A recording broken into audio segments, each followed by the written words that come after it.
Welcome to another edition of Altitude Advantage. I am your team reporter and host, Elisa Hernandez. Across the table, we have our lead writer on DenverBroncos.com, Aric DiLalla.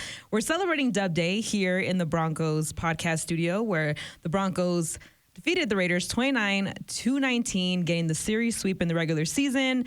For the first time since 2014, it was a very close game, but I feel like the Broncos really pulled away in that second half. And when you kind of look at the way the game went and just the fans and everything, I mean, I heard "Let's go Broncos" chants at Allegiant Stadium, which was really good to hear, given that the Broncos win their first game in Las Vegas against the Raiders. So it was a pretty exciting moment, not only for this club, but the team was really hyped up after the game.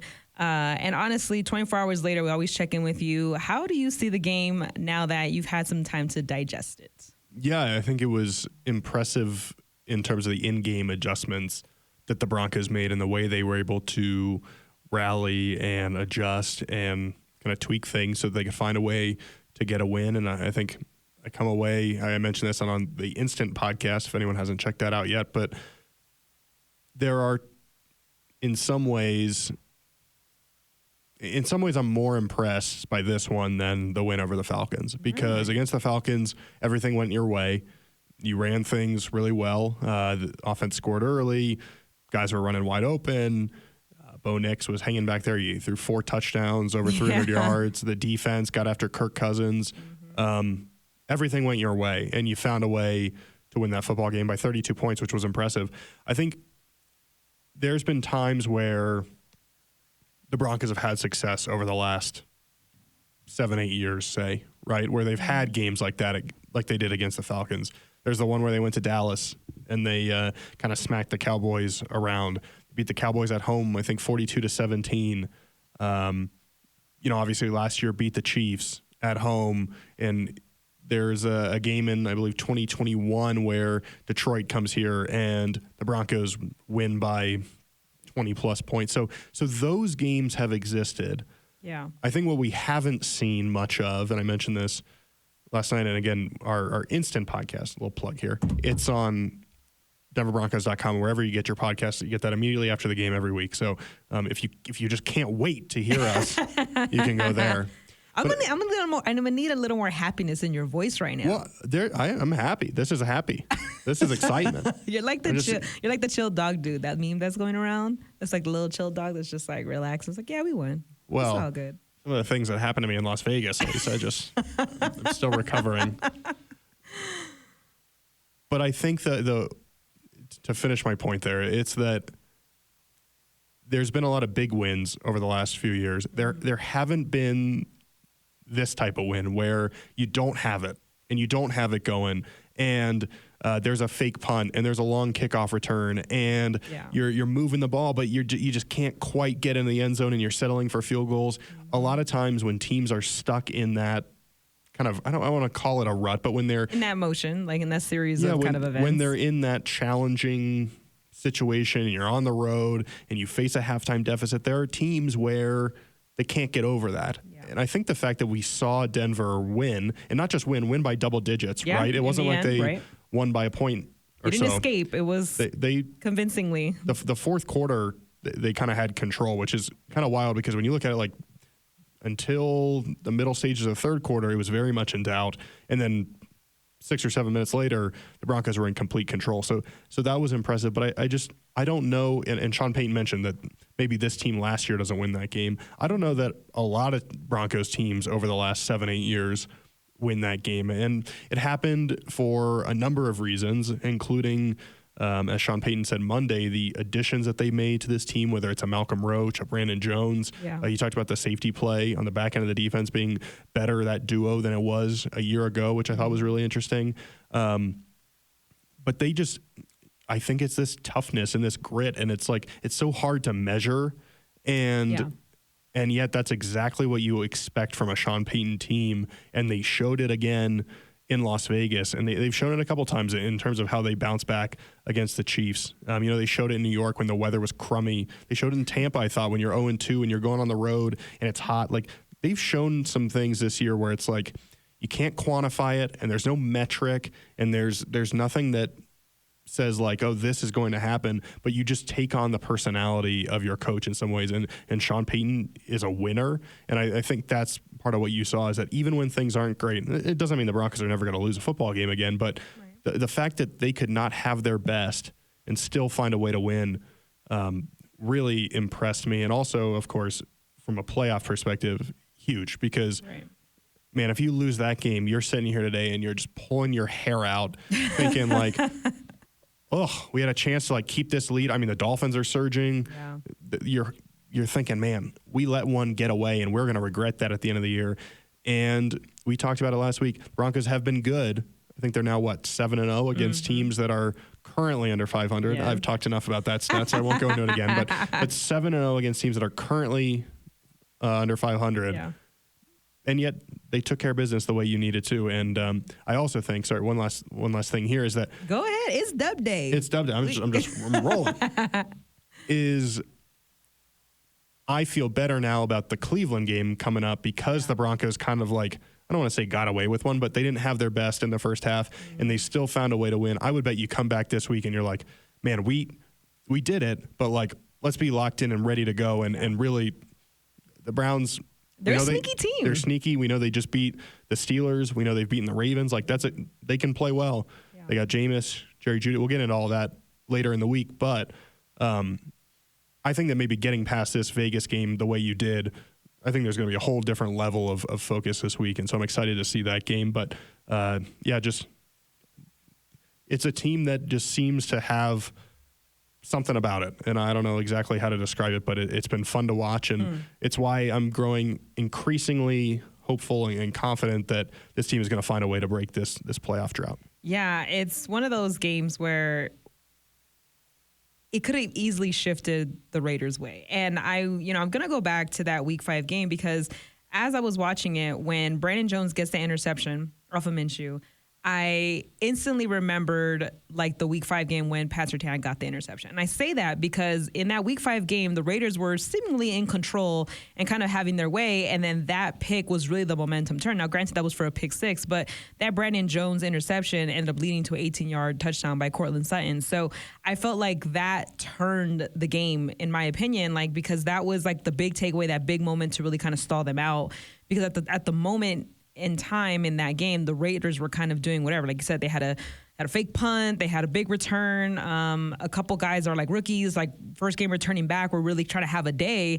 And the Broncos defense was trying to find a way to kind of stop them, right? And that spark from Brandon Jones, especially because he missed Week 11, for him to come back and then have a big turning point that game, I think really kind of helped this offense kind of get back on track. And Bo Nix played very well, obviously kind of going into the fourth. After the game, he had mentioned that he told Court at halftime, he's like, I don't even know if he had any targets in the first half, but I told him at halftime, like, the second half is for you. Like this is like, let's do this. And he had mentioned on the broadcast following the game that when you have a guy like Courtland Sutton, it's nice to have that, quote, security blanket, right? Because he is that veteran presence on the team. And the way that Bo was able to respond, he had a few moments in the game where like you could just see his intensity. He understands the rivalry, and he did not go into this game like the Raiders lost 6 in a row. He went into this game like the Raiders were undefeated, and he's like, I'm going to end this streak right now. Yeah, and I want to get back to the defense in a second because they were a huge part of this. Yeah. But Bo, again and again, shows you why the Broncos believe in him, why they drafted him, why they believe he can lead this franchise back to where it wants to be.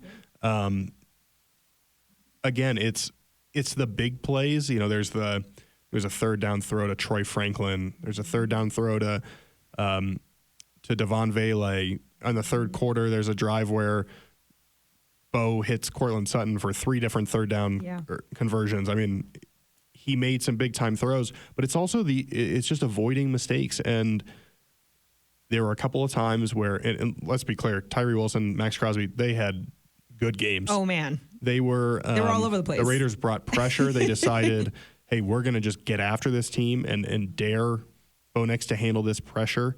And the Broncos haven't always handled that pressure well. They handled it well on Sunday. But there were times where Bo juked Max Crosby, and he didn't complete the pass, but he throws it away. And so you live another down, or you don't take that huge negative play.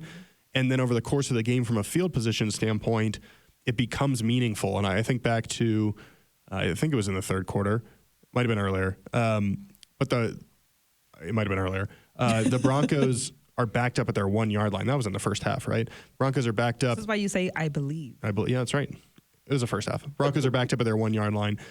It looks like the Raiders are going to get the ball back in good field position, and instead, Broncos don't score on that drive, but they get a couple of first downs and they move the ball out near midfield. Now you're punting to the Raiders. I think the ball gets down at the 11-yard line. You get another stop, and boom, when you get it back, you're near the 50, and you kind of start anew. But that's an example of Bo Nix and this offense flipping the field, just making enough positive plays to kind of win that field position battle, and it ultimately leads to points. And I saw a stat that since over the last 10 years, there's only like 4 or 5 guys that have posted 20 touchdowns and only 2 turnovers over a 10-week span, right? And it's like Patrick Mahomes, Aaron Rodgers, Drew Brees, and Bo Nix. Yeah. I mean, I'm missing a couple of guys there. Sure, but Brady probably in there somewhere. Yeah, but like they're big names to be compared to. Yeah, and Bo, I'm trying to remember the stat I tweeted out yesterday, but Bo Nix is increasingly doing things where it's like only Peyton Manning has done this. Him and Peyton Manning as Broncos quarterbacks. Yeah. Or like him and Dak Prescott as rookies, where they are throwing for X number of yards and X number of touchdowns and not turning the ball over. Every stat you see with Bo is like not turning the ball over. Yeah. And the stat was that over a 3-game span, 8 touchdowns, no picks. And it's like, what more do you want from this guy? And I think it's fun for us to continue to see him develop. And again, last week was the, hey, we're going to go out here and just dominate from start to finish. This week it was a little bit of a redemption story. He wasn't bad by any means in the first half, but the Broncos weren't scoring touchdowns. And then they find a way in the second half to come out and get it done. And how many times have we seen where the Broncos they hit that lull on offense and they just cannot get out of it for the whole game. And so the fact that they got out of it, and between Bo Nix and Sean Payton said, here's what we're going to do, here's how we're going to fix this. Man, what mental toughness. And it feels like they got themselves a quarterback. Yeah, I mean, also, banking off of those stats that you said, he also has the most games this season with 200-plus passing yards and 2 pass TDs and 0 interceptions. Among rookies, he has 5. Jaden Daniels has 3. Caleb Williams has 2. And then Drake May has 1. So he's really kind of getting into his own. I think at this point in the season, this is where you want to see it, right? Like, this is the time that you want Bo to really kind of hit his stride because, like you said, it's in the thick of the season. This is the time where you really make a playoff push, and each game kind of matters just a little bit more. And like I said, he continues to find his receivers. Devon Vele recorded a new career high with 80 receiving yards on 6 receptions. Court reached 5,000 career receiving yards in his career. He had 8 passes for 97 yards on Sunday. And it's just like you see the way that he's able to distribute the ball, the way that the game is slowing down for him. And it's tough to play on the road in these environments, and he continues to kind of go into these hostile environments and just thrive. And that's one of the things that I feel always took pride in since the start of the season when he started his first game in Seattle.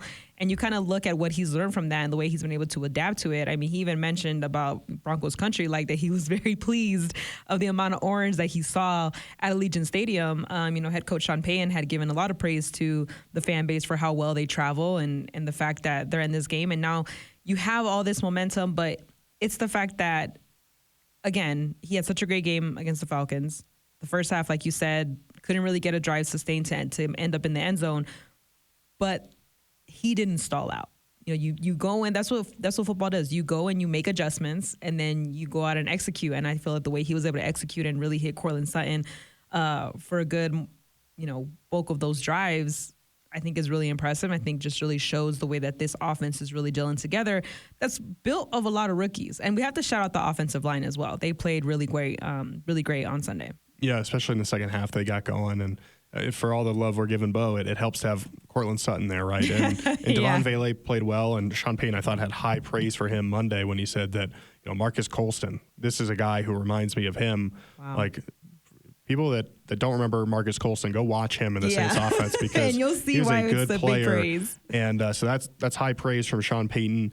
But Courtland Sutton, just this is what you hoped for when you had a rookie quarterback. And there were a lot of conversations, and Sean Payton's mentioned it before, of, you know, they're getting calls on Courtland Sutton before the season. Obviously, the Broncos traded Jerry Jeudy, and yet the Broncos said, hey, we're keeping Courtland Sutton.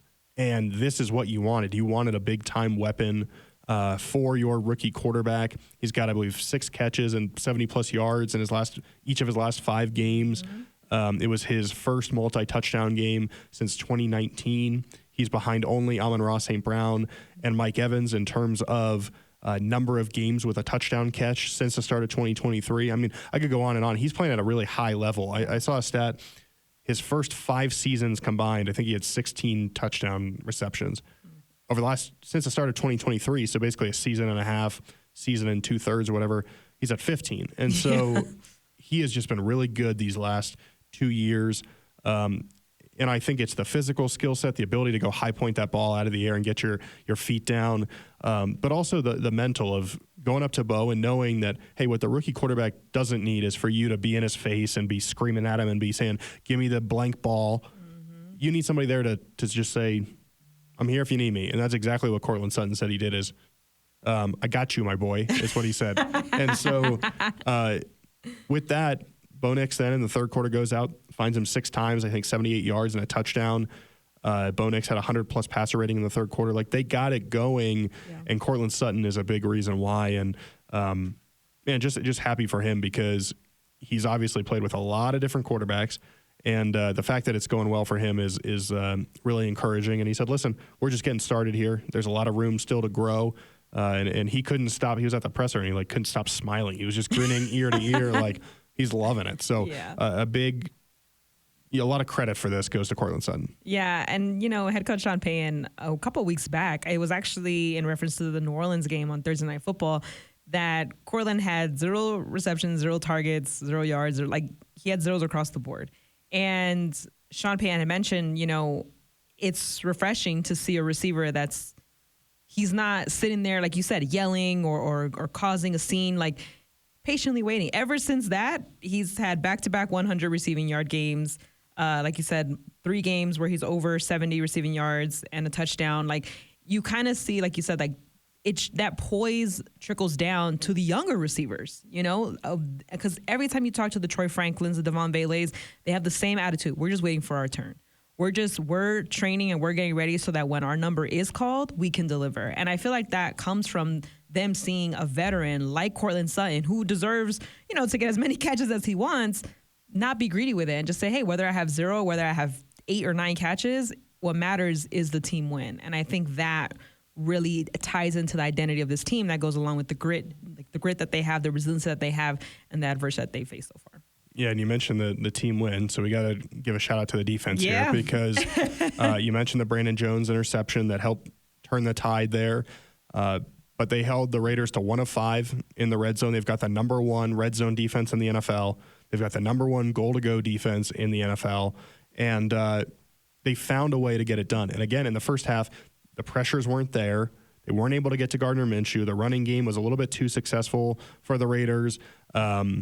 Amir Abdullah is getting out of the backfield and making plays. And then in the second half, it still wasn't perfect, but they found ways to make those huge plays. They ended up sacking Minshew and Desmond Ridder when he came in after Minshew suffered what is reported to be a broken collarbone. Yeah.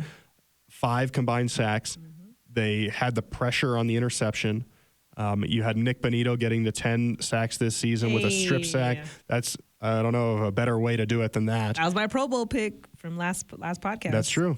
Pretty smart. Yeah, he's moving up in the ranks. You have Wazirike getting his first career sack. You've got Malcolm Roach out there, who's this emotional, energy guy that is brought a lot to this team. And even without Zach Allen, who is, I think you could say that probably the best, or if not the best, certainly right there, defensive lineman in the game right now. And without him, they're still able to find a way to get it done. And yeah, the Broncos defense made sure that as the offense found its footing and took its time, and couldn't quite punch it in early, the defense made enough plays to keep them in the game. Because if it's 21-9 or it's, whatever, it's much more difficult than it was 13-9 at halftime, I think. Like, it was only a 4-point deficit, and it felt like a little shaky because the Raiders' record and kind of how much you needed this one, so it didn't feel great, but it was like, oh, we're right here. And so a lot of credit goes to the defense there and Vance Joseph. We'll see what happens with Riley Moss. Sean Payton said after the game, an MCL, they thought about maybe bringing him back in. His status is still kind of up in the air, I guess, as we approach this next game. Zach Allen, I think Sean Payton said he thinks the Broncos will be okay there, but didn't really provide a concrete injury update on Monday. So we'll see with those guys. But just this, every week, the defense's ability to get pressure, make a big play, make multiple big plays. Broncos don't win this game, or it becomes a lot more challenging to win this game, I guess is a better way to say it. Yeah. If you don't get those two takeaways. And instead, they won the turnover battle again. They're now 7-1 when they take the ball away. So they followed the formula, right? Which is take the ball away and don't turn over the ball. Yeah. And I think another big part of that, like you said, like just those goal line stops, being able to keep them to field goals. Obviously, Will Lutz having a game as well to keep he hit a couple 50-plus yard field goals as well. So, shout out to Will Lutz because that is also what kind of just kept them close. Bo Nix also said, like, the defense does what they always do, right? He's like, and it's something that we appreciate. And once they do that, we get the chance to really go out there and finally they give us the time and kind of like the leash to really go out there and produce touchdowns, which ended up winning them this game. So, yeah, I mean, the Broncos, let's see, Denver has recorded 44 sacks, which is tied for the second most by the club through 12 games in a season. It is also the most by the Broncos club through 12 games since 1986. Pretty good. That's pretty good. They're still #on pace to break the, you said what, 44 now? Yeah. Yeah, they're 44 right now. 57's the record. So there's a lot of season left. The team record. So, if they get 3 sacks a game or something. They're averaging about 3.6 sacks a game right now. I mean, they had 5 yesterday, which is insane. When you look at the stats from across the league, like getting 5 sacks in a game is not as easy. Like, we're almost spoiled at this point this season with this Broncos defense, the way they've been able to pressure the quarterback. Yeah, they've been spectacular and just really impressed by what they were able to do. Really impressed by this team in general. And, whether it's the rookies and Devon Vele and Audric Estime, whether it's this defense, the safeties playing well, whether it's this quarterback continuing to improve and play well, it just, Sutton, it could go on and on and on. Yeah. It's just, it feels like this is a team that's, and like I said at the very top, there's something different about it. And I'm excited to see how that plays out as we go into a big Monday Night Football game and then into the bye week for the final stretch. Yeah, Audric Estime for sure he got some high praise from head coach Sean Payton on Monday as well. And just so one more stat line for Denver's defense, they limited the Raiders to 4 of 14 on third down in the game, which is huge. It's good. Given it didn't feel that way because they converted on some crazy plays at times. But it was really, refreshing to see this team really kind of come together, get through the adversity and overcome, because it is a big deal. They hadn't won in Vegas yet. And for a rookie to go in there and break that streak, also break the streak of just sweeping the Raiders for the first time in 2014, that adds a little more oomph to the week. It's always a better dub day when you beat the Raiders. That's true. And I think that especially with this quarterback, the way he's playing right now, I think each week you're going to keep seeing these stat lines that are like, first guy to do this, first since Peyton Manning, first since John. You're going to keep seeing that because of the level he's playing at. And who knows? Maybe there's another rookie of the week in store for Bo Nix this week.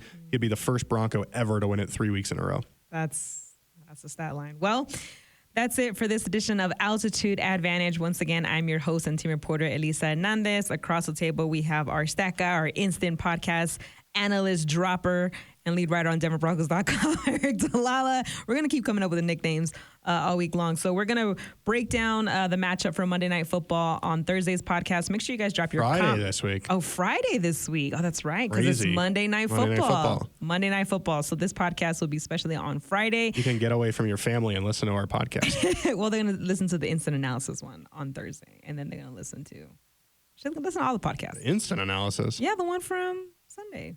Oh, yeah, they listen. That would no longer be instant, but you can do that if you want to. It's ready, available for all you guys. So make sure you guys drop your comments, leave Leave your questions there for us to answer on Friday's podcast as we prepare for Monday night. I gotta go. We're off the rails. Monday Night Football. We'll preview all that on Friday.